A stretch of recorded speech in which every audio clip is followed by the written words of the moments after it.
Subscribe now, and prepare for a horror story you will never forget. Don't forget to hit the bell icon because sometimes, the sound you hear at night isn't the wind. It's something breathing right behind you. Arrival the road into Ohio was nothing more than a cracked strip of asphalt strangled by weeds and roots. On either side, skeletal trees clawed at the sky, their bare branches rattling in the wind like bones. The GPS had already lost signal 30 minutes ago. Nathan Cole gripped the steering wheel of his dusty Jeep, eyes fixed on the road as though it might disappear beneath them at any second. Beside him, his wife, Hannah, pulled her cardigan tighter around her shoulders. "How much farther?" she asked, her voice barely louder than the static of the broken radio. "Not far," Nathan muttered. "Dad's place is just past the ridge. 10 minutes, maybe." Hannah looked out the window. The forest pressed close to close.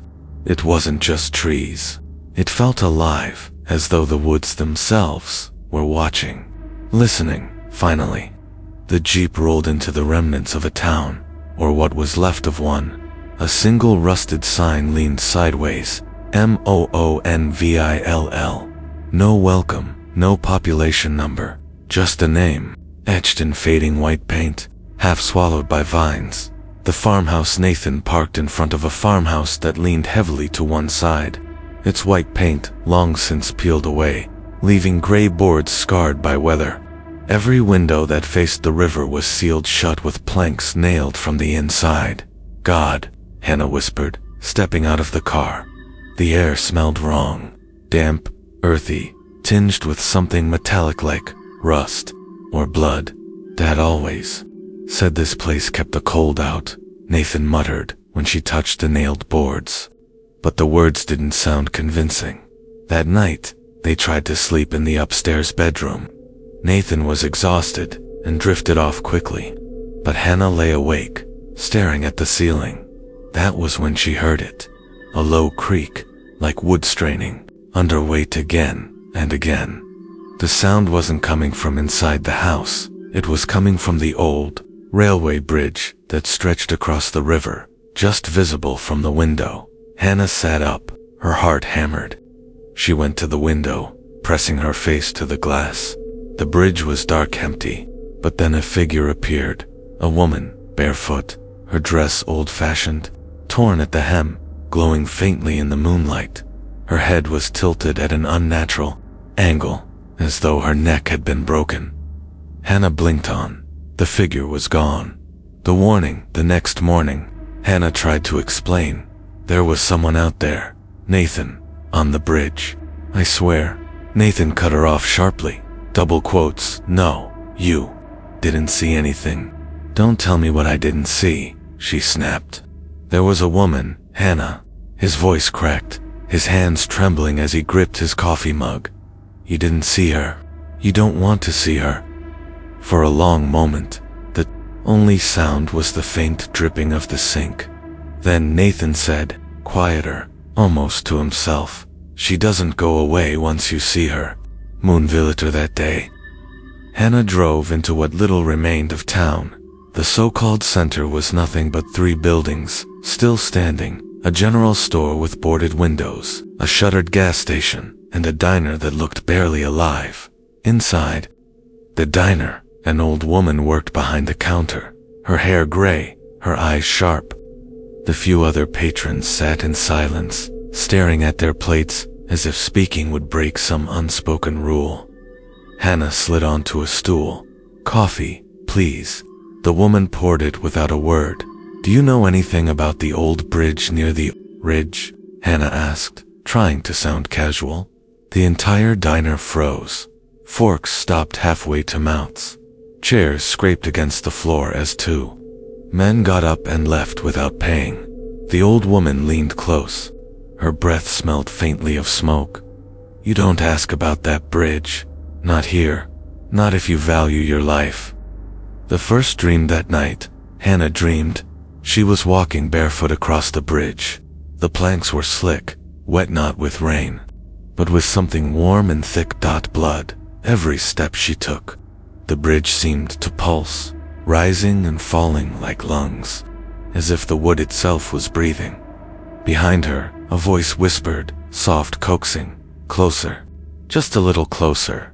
She reached the center of the bridge. The river below was not water. It was a mass of pale hands clawing upward, thousands of them, their mouths open in silent screams. Then she felt it, a breath against her neck. Warm, wet, too close. She turned. A woman stood inches away. Her face was pale, almost skeletal. Her eyes nothing but black pits. Her mouth hung open as though every last gasp of air had been stolen from her lungs. And then Hannah woke, gasping, her nightgown drenched, her feet streaked with mud. Revelation the next morning. She demanded answers. "I walked the bridge in my sleep," she said, voice shaking. "I know I did. My clothes, my feet." Nathan's face was ashen. He sank into a chair, rubbing his temples. "You weren't dreaming," he whispered. "She comes when she chooses. Once you see her, once she breathes near you, she doesn't let go." "Who is she, Nathan?" Hannah begged. He looked up slowly, eyes hollow. "The one buried in the bridge. The girl who never left." Morning in Moonville was a heavy silence, not the kind that soothed, but the kind that pressed against the skin, as though the air itself was watching. Nathan sat at the kitchen table, staring into the dark pool of his untouched coffee. Hannah couldn't sit still. Something in her chest twisted, restless, pulling her back toward the shadows of the forest, to the place she had glimpsed the night before. She left the house without telling Nathan. The trail through the woods was damp, the soil sucking at her boots with every step. The trees closed in overhead, their branches crooked like broken fingers, clawing at the dim morning sky. After what felt like hours, she found herself at a small clearing, the Moonville Cemetery. The graveyard was little more than a patch of uneven earth ringed by collapsed wooden fencing. Stone markers leaned precariously, their names and dates, eaten away by rain and time. Hannah walked slowly among them, as if her footsteps might disturb something fragile. She stopped at a small headstone, nearly buried beneath leaves and moss. Kneeling down, she brushed it clean. Only one word was carved into the stone, shallow and crude. Infant, no name, no year, just that single word. Hannah's throat tightened, and then, in the stillness, she heard it breathing. Low, ragged, wet. Not the wind, not the forest. It was behind her. She spun around, heart hammering, but the clearing was empty, shaken. She left the cemetery and wandered into town, her legs carrying her back to the small diner they'd visited the night before. Inside, the booths were empty except for one figurine, old man hunched over a chipped mug, his back curved, his eyes pale, but sharp. The moment Hannah stepped through the door, he looked up. His voice cracked as he spoke. "You've been to the graveyard." Hannah froze. "How could you know that? The mud on your shoes, and that look in your eyes." People who hear them always carry that look. Before she could respond, the waitress behind the counter called out sharply, "Don't start, Walter. Leave her alone." But Walter leaned forward, lowering his voice until it was almost a whisper. "You want to know about the tunnel? I know." Hannah sat down across from him despite herself. Her hands trembled as she wrapped them around the glass of water. Walter's milky eyes fixed on her as he spoke. In 1856, they carved that tunnel into the mountain. Men worked day and night. Then the collapse happened. Dozens buried alive under rock and timber. They didn't bother digging them out too costly. So the dead stayed there, still there. Hannah swallowed, and the woman, Walter's jaw worked, his expression tightening. A young wife, her husband was one of the miners. When he didn't come home one night, she went searching, lantern in hand. She walked into the tunnel and never came out. Morning came, and they found her broken body on the tracks, neck snapped clean. Some say she fell, others say something pushed her. The waitress slammed a pot of coffee onto the counter, her voice sharp with fear. "Enough, Walter. Don't you bring that into here." But Walter didn't move. His pale eyes burned into Hannah's. "It's too late. I can smell her breath on you already." Hannah left the diner with his words, clawing at her thoughts. That night, lying in bed beside Nathan, she heard it again, the breathing, wet, labored, inches from her ear. She turned her head toward the darkened corner of the room. A woman stood there. Her figure was slouched, hair hanging in matted strands that veiled her face. Her chest heaved with each breath, rattling as though lungs full of dirt strained to keep her alive. The stench of damp earth filled the room. Hannah couldn't scream. She could only stare, paralyzed. Then she blinked and the corner was empty. The next morning, against Nathan's desperate pleas, Hannah went to the tunnel. It yawned from the hillside like a mouth frozen mid-scream, its stone walls damp and black with moss. Rust bled from the iron beams, streaking down the rock like old blood.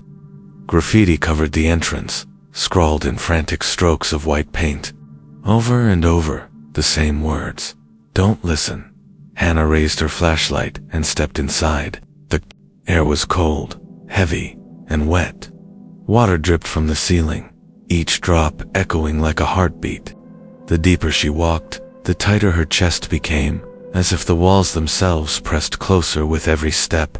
Her flashlight flickered, then died. Darkness smothered her. That was when the whisper came, right against her ear. Closer. She spun, the beam of the failing flashlight jerking through blackness. Nothing. Yet the whispers multiplied, layering over each other until it was a chorus. Men, women, children. "Stay with us. She's waiting. Don't leave." The beam sputtered out entirely. Hannah clawed at the walls, the stone slick beneath her fingers, and then cold fingers touched her shoulder. Long, thin, bone against bone. She screamed and ran blind. The tunnel, a living throat swallowing her whole. Voices crashed inside her skull, pulling at her hair, scraping her arms. The faint gray light of the entrance appeared at last. She stumbled toward it, collapsed onto the ground outside, her palms cut and bleeding. When she looked down, for long, scratches marked her forearm, raw and red, like fingernails had dragged down to claim her. She staggered home. Nathan took one look at her and went pale. He didn't shout. He didn't even ask. He just buried his face in his hands. "She touched me," Hannah whispered. "Nathan, she's real." He shook his head, voice breaking. "God help us. It's over." "What do you mean?" she demanded. "Tell me." He lifted his eyes, and there was nothing in them but resignation. "She doesn't just haunt the tunnel, Hannah. She clings to bloodlines. Once she chooses someone, she never lets go." Hannah's breath caught. "Why me?" Nathan's voice dropped, heavy as stone. "Because she chose my family, generations ago, and now she's chosen you." The house was no longer quiet. It breathed. At night, Hannah lay awake beside Nathan, her ears straining. The walls groaned, slow and rhythmic, as though the structure itself was inhaling and exhaling.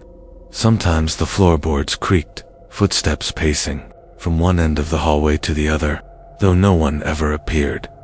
On the third night, Hannah woke to the sound of scratching, not the frantic kind of rats, but deliberate, methodical, a single nail dragging slowly across wood.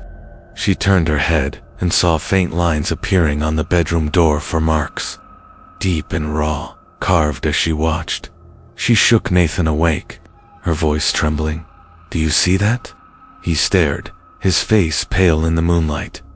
"Don't speak, don't acknowledge her." But the scratching stopped, and then came the whisper, right at the keyhole. "Hannah." She froze. Her name, not Nathan's, hers. The next morning, she refused to stay silent any longer. Over coffee, gone cold, Hannah pressed Nathan until he spoke. His words came out in fragments, broken by long silences. "My great-grandfather was the first. He worked the line that ran through the tunnel.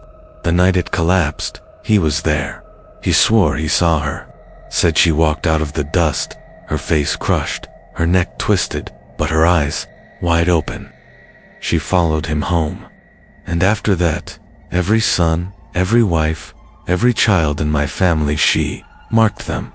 They said if you listened, you could hear her nails tapping inside the walls, counting down. Nathan's hand trembled around his mug, and when she takes someone, she doesn't stop with them. She goes after the ones they love. Hannah's stomach turned to stone. She wanted to leave Moonville, leave the house, drive until the road ended. But part of her new escape was a lie. Something was tying her here.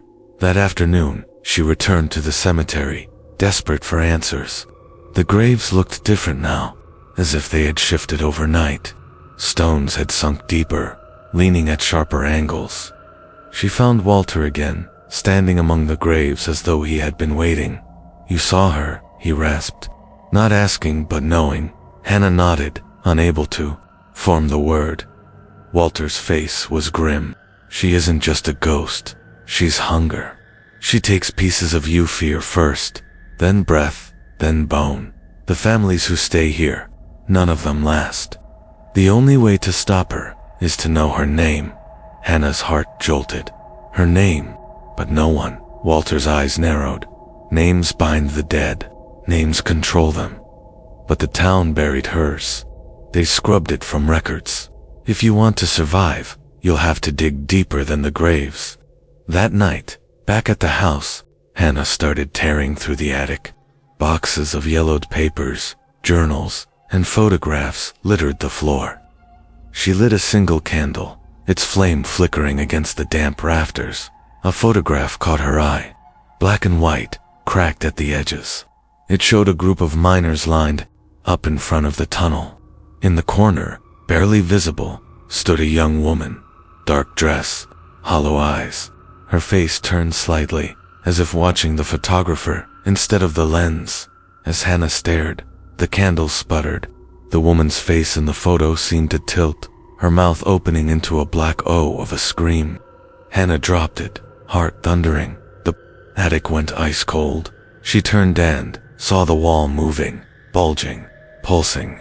Then came this sound. Not whispers this time, not scratching, but something worse. Knocking dot from inside the wall. 3 knocks, pause, 3 more, louder, louder, until dust rained from the rafters. Hannah stumbled backward, tripping over a box. The candle fell, its flame snuffing out, plunging the attic into darkness. And in that darkness came a sound she would never forget. A woman's voice, muffled by plaster and wood, calling from inside the wall. "Let me out!" Hannah screamed for Nathan. He rushed up, grabbing her, dragging her back down the stairs. She sobbed into his chest, her words breaking. "She's inside the walls, Nathan. She's here." Nathan held her tight, his face ashen. "I told you," he whispered. "She never leaves." But as he said it, both of them froze, because the knocking hadn't stopped. It was echoing now, moving through the house, room to room, floor to floor, as if the walls themselves were filled with fists, beating desperate to break free. The house was alive, and it wanted them both. The Moonville library was smaller than Hannah expected, just 2 rooms tucked behind. The town hall, the smell of mold and old paper thick in the air. The librarian, a woman in her 60s with steel-gray hair, barely looked up when Hannah entered. "I need records," Hannah said, her voice cracking. "From the mining days, anything from the 1850s. The librarian's hands froze on the desk. She glanced up slowly, her eyes narrowing. "Why would you want those?" "I'm researching," Hannah lied. The woman studied her for a moment too long before sighing. "Back room. But don't take anything out of here. They belong to the town." The records were stacked haphazardly, ledgers, journals, brittle newspapers. Their ink faded to a ghost of itself. Hannah flipped page after page, desperate for any mention of the woman. Hours passed. Nothing. It was as if someone had deliberately erased her. And then Hannah found it. a fragment of a handwritten letter, its edges torn, tucked between two mining reports. The ink had bled, but the words were still legible. The wife of miner Thomas H. disappeared in the tunnel. They buried her in consecrated ground, but strange things began. The priest forbade the name to be spoken again. The town agreed to erase it, lest it call her back. Hannah's pulse thundered. The letter didn't say the full name, but it was proof. Proof she existed. Proof the curse was real. As she bent closer, another word seemed to shimmer faintly beneath the ink, almost invisible. Not written, but etched burned into the paper itself. Letters scratched in desperation. Eliza. Her throat went dry. She whispered it before she could stop herself. Eliza. The overhead lights flickered violently. The room dropped 10 degrees. Paper rustled, fluttering as though caught in a wind, but the air was still. And then the whisper came, from the shelves, the floor, the ceiling, everywhere at once. I hear you. Hannah staggered back, clutching the paper. The lights snapped back on, and the silence pressed down harder than before. She slammed the folder shut, her hands trembling. When she turned, the librarian was standing in the doorway, watching. Her eyes were wide, and in them Hannah saw terror. You said her name, the librarian whispered. God help you. That night, Hannah dreamt of the tunnel. She was standing in its mouth, her flashlight dead, the darkness swallowing her. A figure moved inside, slow and broken, bones bending wrong. The woman's face emerged from the shadow's gray flesh, jaw unhinged, eyes white and furious. Dirt spilled from her cracked lips as she hissed one word, closer. Hannah jolted awake, her sheets soaked in sweat. Nathan sat on the edge of the bed staring at her. You spoke it, didn't you? His voice was hoarse. Hannah opened her mouth, but no sound came. Nathan stood, pacing, his hands clawing at his hair. Damn it, Hannah. That's how she binds you. The moment her name is spoken aloud, she knows you. She can enter. She can... He stopped, trembling. She can feed. Before Hannah could respond, the house groaned louder than ever before. The walls throbbed, knocking from inside like hundreds of fists. Then, from the ceiling, came a sound that froze her blood. The dragging of feet. Slow, heavy, back and forth, across the floorboards above their heads. But the attic was empty. Hannah had been there. No one lived above them. Nathan grabbed her arm. Don't look. But Hannah couldn't help herself. Her eyes followed the noise upward, and as she stared, dust sifted down from the ceiling, raining onto the table. A single hairline crack split the plaster, and through that crack, something began to push. A finger, thin, gray. The nail, long, yellow, curved like a claw. Another finger followed, straining, digging, clawing its way into the open world. The ceiling split wider. Hannah screamed. Nathan yanked her back as plaster rained down and the house shuddered, alive with knocks, whispers and groans, and through it all came the woman's voice, louder now, furious, echoing through every beam and board of the house. You spoke my name. Now you are mine. The next morning, the house felt wrong. Every corner carried a weight, as if someone stood just out of sight, watching. The air stank of mildew and iron. Hannah refused to go near the ceiling where the fingers had pushed through. She and Nathan avoided the room altogether, skirting around it like it was a grave dot. By noon, Hannah was done hiding. She drove straight to Walter's trailer, gravel spitting beneath her tires. The old man was outside, chopping wood despite the heat, his back bent but his swings sharp and deliberate. He didn't seem surprised to see her. You said her name, Walter said flatly, before Hannah even opened her mouth. Hannah's lips parted. How do you? You've got the look, he interrupted. His eyes were sharp as broken glass, sleepless, skin pale, like something's draining the color out of you. That's how she starts. Nathan stepped forward, his voice hard. Then tell us how to stop her. Walter leaned on his axe, studying them. You don't stop her, not once she's chosen. You can only outlast her, if you're strong enough. Most aren't. Hannah's voice broke, but there has to be a way. Walter's silence was answer enough, but Hannah noticed something. He wasn't looking at her anymore. His eyes flicked to the trees just beyond the clearing. The woods were dead still. No wind, no bird song, just a faint creak, like a rope swinging from a branch. Get inside, Walter barked suddenly. Now, they obeyed. Inside the trailer, Walter lit 3 candles and placed them on the table. She hates flame, he muttered. Reminds her of the pit. Nathan frowned. The pit. Walter hesitated, then sank into his chair with a groan. The tunnel collapse. That wasn't an accident. They burned bodies inside when the cave-in started. Buried M alive. She was one of M. That's why she walks. No prayer, no grave, no blessing could quiet her.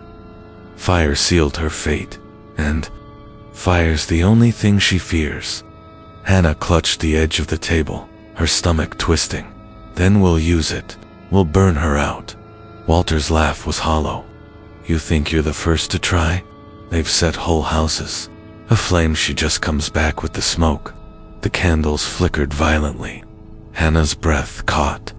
Walter's gaze shifted against to the dark hallway that led to his bedroom. Stay still, he whispered. A shadow bled across the floor, long stretched thin, moving on its own. The air dropped to freezing. Hannah's heart slammed in her chest. As the candles trembled, the shadow crept closer, fingers stretching, nails scraping against the linoleum. Walter reached beneath the table and pulled out a rusted crucifix, holding it forward with shaking hands. The shadow froze. For a moment, silence. Then, a laugh low, rasping, bitter filled the trailer. The crucifix snapped in two, falling uselessly to the floor. The candles guttered out. Darkness swallowed them. Hannah clutched Nathan's hand, blind in the pitch black. She could hear her own breathing, ragged and fast. Then closer than ever, the whisper slid against her ear. Closer. Something cold brushed her cheek. She screamed. Walter lit a match, its tiny flame flaring in the dark. The shadow recoiled, melting, back toward the hallway. Hannah gasped, chest heaving. As the match hissed down to Walter's fingers, he dropped it into one of the extinguished candles. The flame bloomed again, steady but small. Walter looked at them both with something between pity and resignation. She's bound to you now. You brought her name into the air. That makes you hers. There's no running. Nathan shook his head violently. Then what the hell do we do? Walter leaned back, his eyes heavy. There's only one place left, where her story hasn't been erased.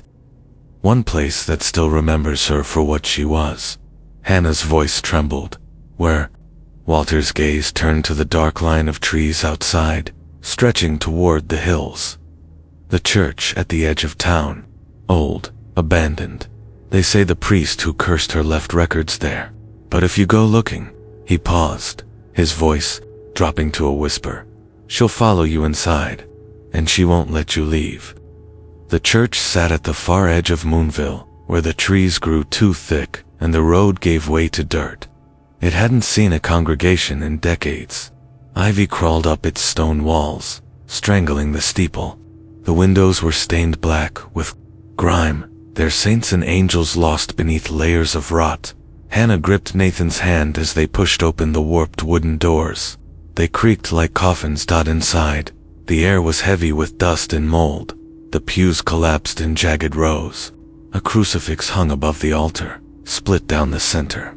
Christ's face worn away, until it was nothing but a blank hollow. This place feels wrong, Nathan whispered. It's supposed to, Hannah murmured.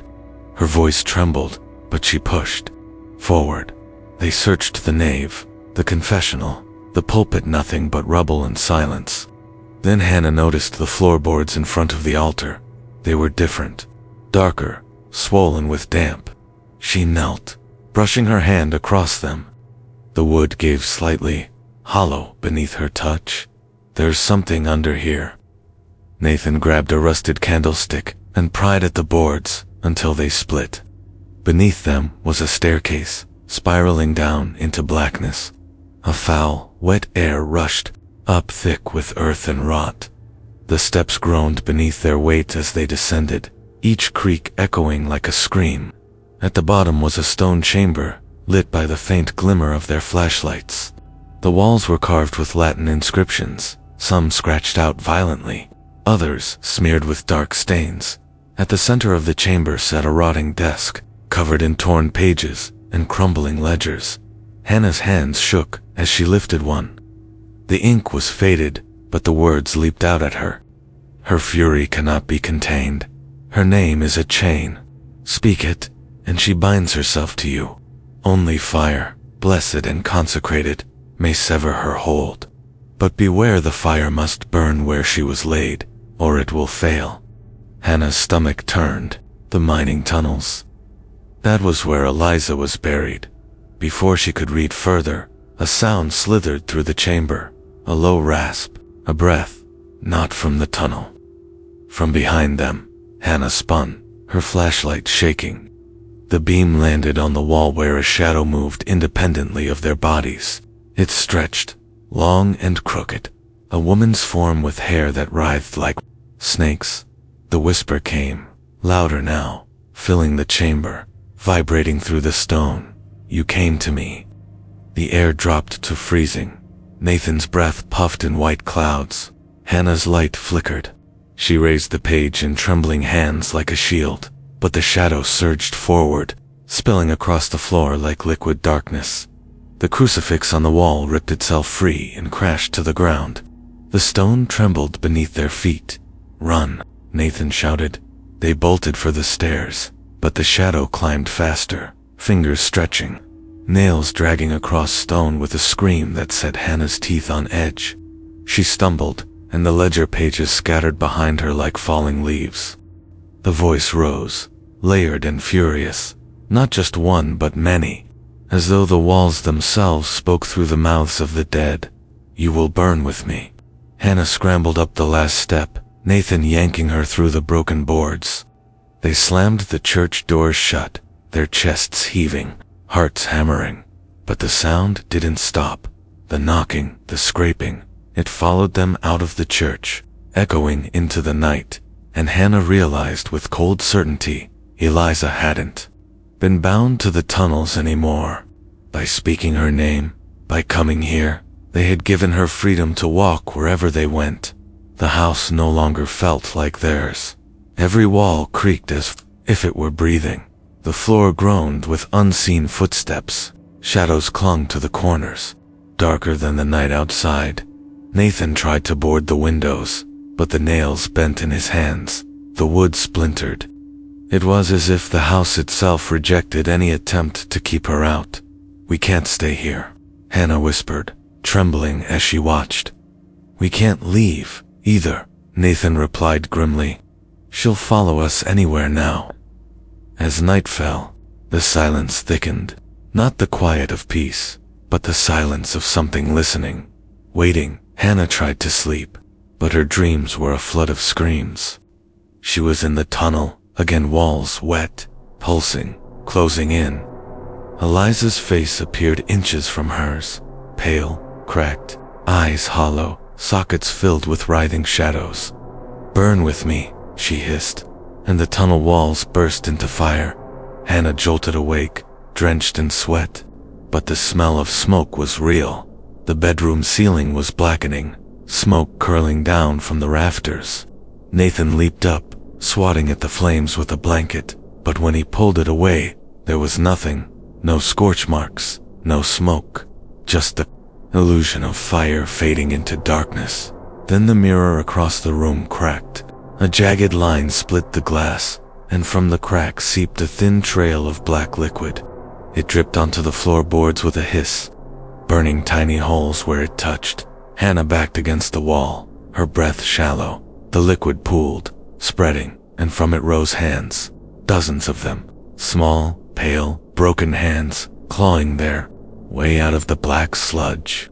Fingernails peeling back wood. Nathan grabbed Hannah and pulled her toward the hall, but the corridor was worse. Every picture frame they passed rattled, the glass shattering one by one. Faces in the photos warped, stretched into screams. Then came the footsteps, heavy, deliberate, descending from the attic above, one step at a time. The boards groaned under the weight. Nathan froze, his grip on Hannah tightening. "She's here," he whispered. The attic door creaked open. Something long and pale descended the ladder, first a hand, then another, nails scraping the wood, leaving trails of blood. Hannah couldn't breathe. The figure pulled itself down, hair hanging in matted strings, head tilting at an impossible angle. Eliza's voice bled from her cracked lips, layered with others, like a chorus of the damned. "You opened the door for me." The lights exploded. Glass rained down around them. Nathan dragged Hannah into the kitchen, fumbling for matches. Walter's words rang in his head. "She fears flame." He lit one, thrusting it forward.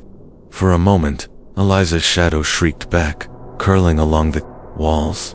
Hannah grabbed a can of lighter fluid from under the sink, splashing it across the air like holy water. The flame roared higher, a wall of fire between them and her. Eliza screamed, not like a woman, but like 100 voices all burning at once. The walls shuddered. The firelight showed her face fully now, half rotted, skin peeling, eyes hollow pits that wept blood.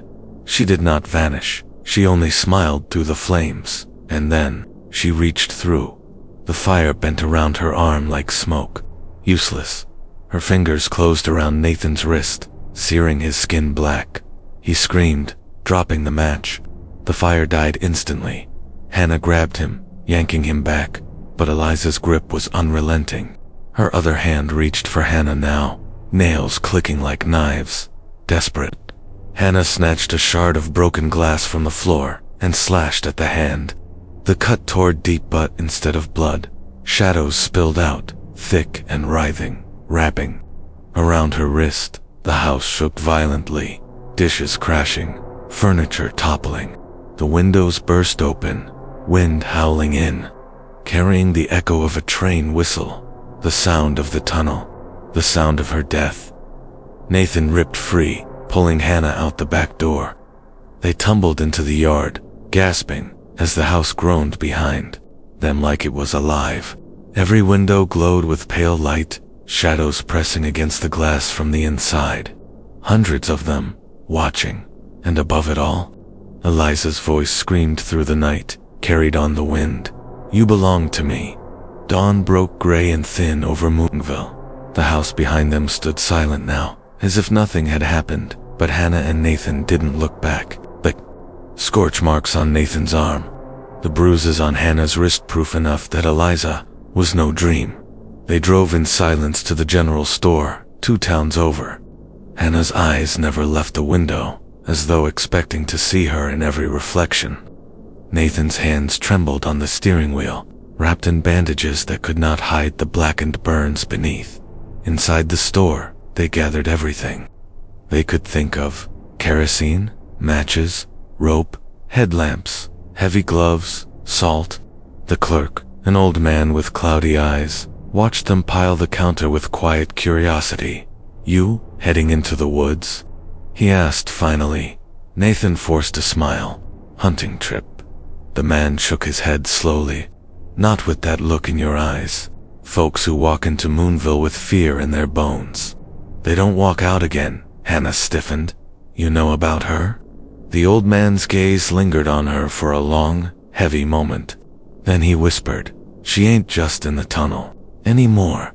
She's in the ground, the trees, the air you breathe. Don't think fire alone will save you. She don't want to be destroyed. She wants company." Nathan grabbed the supplies quickly, not waiting for more. They drove off with the man's words lodged deep in their heads. Back at Walter's crumbling farmhouse, the old historian was waiting on the porch. He looked smaller, thinner, as though the knowledge he carried was eating him alive. "You saw her, didn't you?" he rasped. Nathan rolled up his sleeve, showing the burned skin. Walter closed his eyes, exhaling. Then it's too late to run. You have to finish it now. He brought them inside, laying out a faded map of the mining tunnels. His finger traced a winding passage deep into the hills. This is where they buried her. The accident crushed her, but the miners, they didn't bury a body. They buried rage. That's why she still walks. Hannah leaned over the map. We burn her there. Walter shook his head. It's not just burning. The fire has to be consecrated. Salt, kerosene, prayer, and blood. That's the way the old priests wrote it. Your blood or hers? The room fell into silence. Hannah felt her throat close. So one of us might not come back. Walter didn't answer. He didn't need to. That evening, as the sun bled into the horizon, Hannah and Nathan prepared. They filled jars with salt, strapped lanterns to their belts, packed rags soaked in kerosene. Hannah tucked the priest's torn pages into her jacket, her hand brushing the faded words over and over, like a talisman, in the quiet moments. Hannah found Nathan sitting alone on the porch steps, staring at the tree line.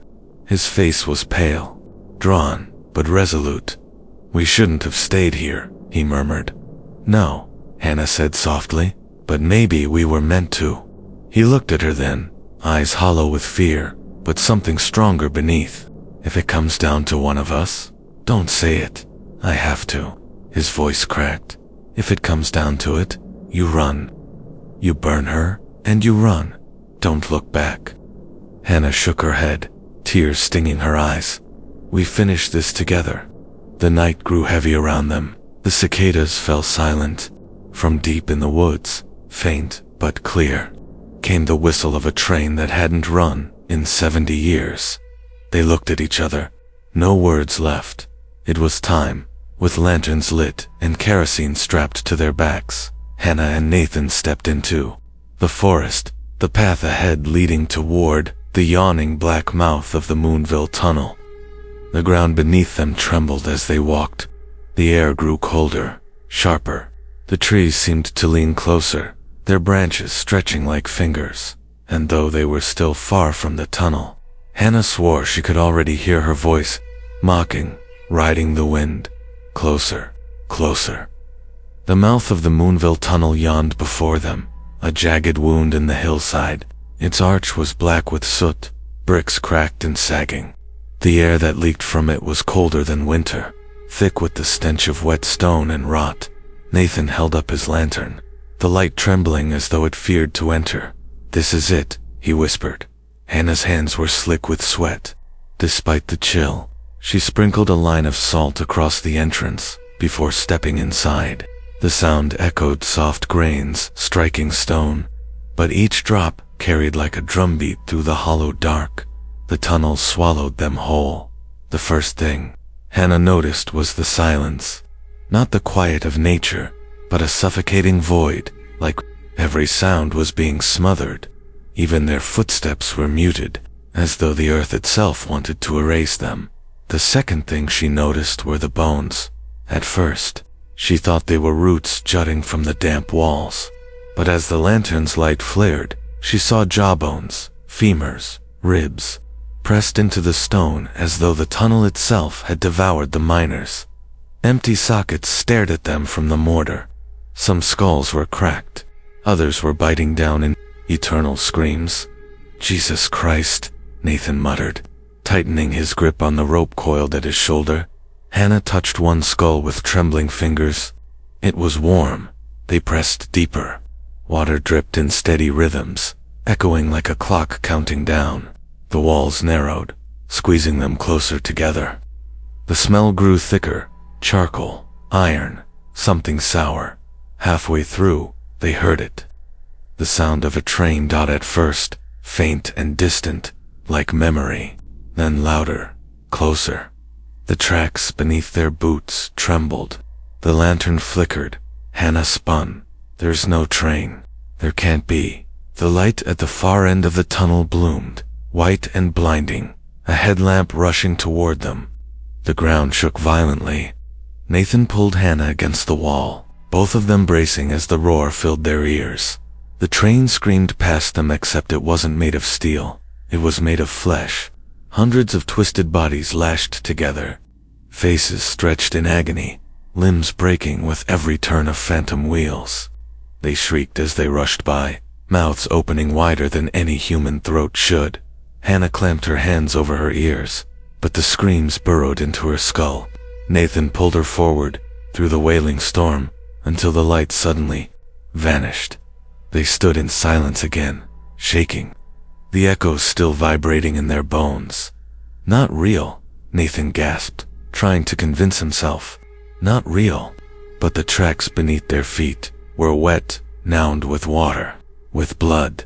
They pressed on, lanterns swaying. The deeper they went, the less the tunnel looked like stone. The walls grew soft, pulsing, veins snaking across them like arteries. The bones embedded in the walls twitched, jaws chattering, fingers clawing for release. Hannah gagged. "It's alive." At last, they reached it, a cavern where the tunnel split. In the center, a mound of collapsed stone where Eliza had been, buried alive. Rusted mining tools lay scattered around it, their handles gnawed by time. The air here was colder than death. Nathan set down the kerosene, pouring it in a wide circle. Hannah sprinkled salt, whispering the words from the priest's torn pages. Her voice quivered, but the words carried weight, echoing unnaturally loud. That's when the singing started. A woman's voice, low and mournful, drifting through the cavern. Eliza's lullaby, the same song Hannah had heard in her dreams. It came from everywhere, vibrating through the stone. The mound shifted, rocks tumbled down, and then she rose. Eliza's body was twisted, broken, her spine bent at impossible angles. Her face was a mask of decay, skin stretched thin, lips cracked and bleeding.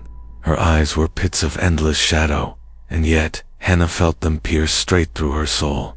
"You came," Eliza whispered. Her voice was layered, hundreds speaking as one. "Good. I was so lonely." Hannah's hands shook as she held the lantern high. Nathan struck a match, dropping it into the kerosene. The flames erupted, racing around the circle, a wall of fire. Eliza didn't recoil this time. She only smiled, teeth jagged and too many. "You think this cage will hold me?" she hissed, stepping through the flames as if they were nothing but mist. Nathan froze, horror locking his limbs. Hannah screamed his name, shoving him back. Eliza's arm shot out, fingers stretching into long, bony talons. She slashed the air, sparks of shadow scattering. The cavern shook. The fire guttered. Rocks rained from the ceiling. The ritual had begun, and Hannah realized, with a cold certainty, that Walter had been right. Fire alone would never destroy her. Someone's blood would be demanded. The cavern shook, as if the mountain itself were alive. Stones cracked and fell. Fire roared. Shadows bled across the walls. Eliza stepped forward, her broken body moving with unnatural grace, her voice echoing from every direction. "You've carried me this far," she whispered. "You've fed me with your fear, your anger, your grief. Now give me the rest." Her gaze fell on Nathan. He staggered back, clutching the salt jar like a useless toy. Hannah pushed herself between them, heart hammering. "No," she shouted. "You don't get him." Eliza tilted her head, a grotesque smile splitting her ruined face. "Then you." The flames sputtered, licking at her torn dress, but refusing to consume her. She reached through the fire, her hand wrapping around Hannah's throat. The cold was unbearable, like her blood had turned to ice. Nathan roared, smashing the jar of salt against Eliza's arm. The crystals exploded in a shower, searing her skin.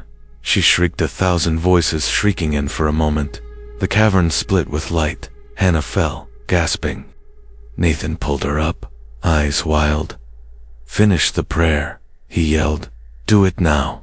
Her shaking hands fumbled for the priest's torn pages. She read, voice breaking, words of fire, cleansing, sacrifice. The walls trembled harder, the bones in them chattering like teeth. Eliza staggered, clutching her chest as black smoke bled from her wounds. But she did not fall. Instead, she lunged again, this time at Nathan.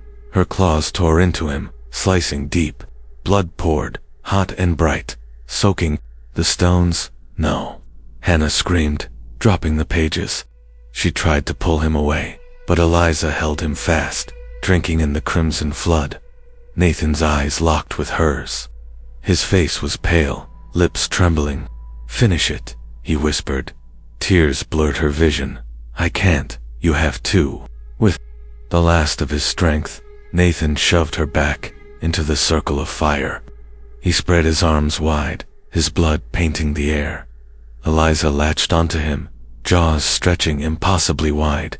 She consumed his scream, devouring his body in shadow. Hannah's voice broke into a howl as she seized the pages and shouted the final words. Her voice rose above the cavern's thunder, above the shrieking, above the mountain itself. The fire surged, exploding upward. The salt ignited like white lightning.